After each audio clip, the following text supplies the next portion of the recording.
Hi மக்களே, இந்த தமிழகம் ஒரு புதிய பாதையை நோக்கி முதல் அடியை எடுத்து வைத்திருக்கிறது.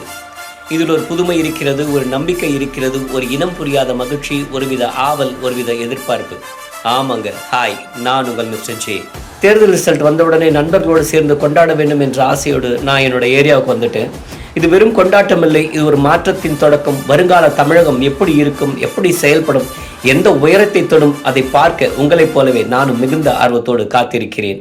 ஆனால் தமிழ்நாட்டு மக்கள் ஒன்றை மறந்துவிடக்கூடாது. இந்த திராவிட கட்சிகள் மட்டும் நம்மை ஆளவில்லை என்றால் இந்த தமிழ்நாடு இன்று ஒரு பீகாராகவோ இல்லை வறுமை கோட்டு கீழ் இருக்கும் ஒரு வடமாநிலமாகத்தான் இருந்திருக்கும் என்பதை மட்டும் நன்றியோடு நினைவில் வைத்துக் கொள்ளுங்கள். இன்று உலக அளவில் தமிழ்நாடு வளர்ந்து உயர்ந்து இருக்கிறது என்றால் இந்த மாற்றம் தானாக வந்ததல்ல.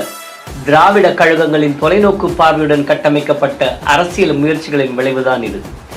நாம் எங்கு இருந்தோம் என்பதை மறந்துவிட்டால் நாம் எங்கு செல்கிறோம் என்பதை இழந்து விடுவோம். கவனம் முக்கியம் பங்கு.